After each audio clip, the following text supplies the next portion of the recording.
जहारा ने अपने शोहर को कत्ल कर दिया। दूसरी तरफ उसको शाहजहां पर भी काफ़ी गुस्सा है क्योंकि इसने एक काफ़ी ज़ोरदार थप्पड़ मारा क्योंकि उसकी बीवी के सामने ही शाहजहां को जहारा ने कहा कि मैं तुम्हारी बीवी से ज़्यादा तुमको मोहब्बत करती हूँ और तुम्हारी बीवी कभी भी इतनी मुझे मोहब्बत नहीं कर सकती। दूसरी तरफ शाहजहां का और दूसरी तरफ अब वो चाहती है कि शाहजहां मेरी जगह जेल में जाए और ये सारा इल्ज़ाम उस पर आ जाना चाहिए।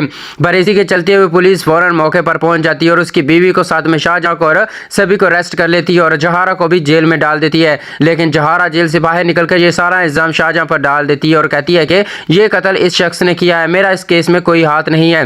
दूसरी तरफ जहारा कहती है मजबूरी में मुझे ये सब कुछ करना पड़ा, ये मत समझना कि मैंने अपनी दुश्मनी के लिए ये तुम्हारे साथ सब कुछ किया है। उस दिन की बात जहाँ तुमने मुझको थप्पड़ मारा, मैंने अपनी मोहब्बत का इजहार किया, मैंने उस वजह से ये सब कुछ नहीं किया। अब ये सब कुछ सीन काफ़ी हॉरिएबल हो जाता है क्योंकि दूसरी तरफ अब जुलेखा रोती है अपने होने वाले शोहर के सर पर बैठकर। दूसरी तरफ जुलेखा का बाप काफ़ी गुस्से में है।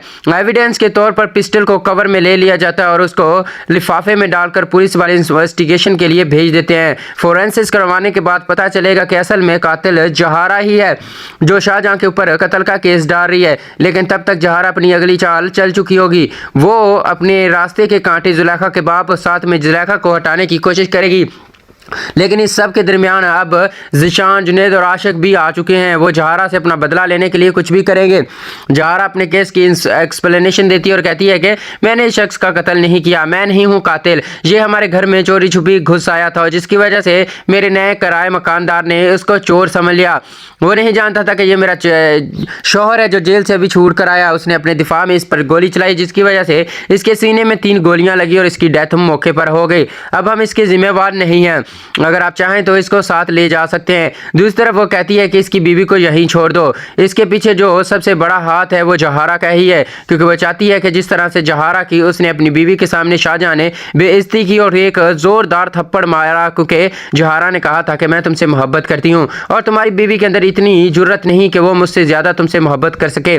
लेकिन शाहजहां अपनी बीवी के लिए लॉयल निकला और उसने जहारा को एक जोरदार तमाचा दे मारा और जहारा उसी के साथ ज़मीन पर गिर पड़ती और बेहोश हो जाती है।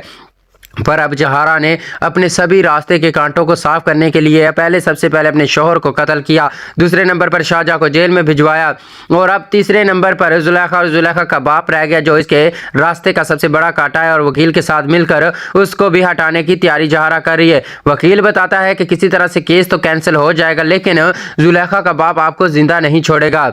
उसके पास पैसे के साथ साथ हुकूमती सपोर्ट भी है और काफ़ी ताकतवर है क्योंकि गुंडे उसके पास सिर्फ उसके हाथ की बात करने के लिए आते हैं।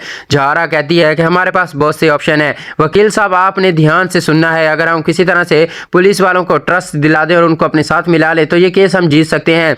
इसी के साथ जहारा वकील को एक्सप्लेनेशन देती है और काफ़ी डिटेल में समझाती है। वकील आगे से कहता है कि इस पर थोड़े से पैसे ज़्यादा लगेंगे। तभी जहारा कहती है कि मेरा तो सब कुछ उन्होंने पेपर पर साइन करके ले लिया है। अब दूसरी तरफ जुलेखा अपने बाप से कह रही होती है मुझे किसी तरह भी जहारा जेल की सलाखों के पीछे नहीं बल्कि मौत के मुंह में चाहिए। जिस तरह से उसने मेरे होने वाले शोहर को कत्ल किया इसी तरह से मैं उसे देखना चाहती हूँ। दोस्तों चैनल को सब्सक्राइब, वीडियो को लाइक करना, कमेंट सेक्शन में बताना कि जहारा को जेल में जाना चाहिए या फिर नहीं और इसकी जगह से शाहजहां को या फिर उसकी बीवी को भी जेल में जाना चाहिए या फिर नहीं।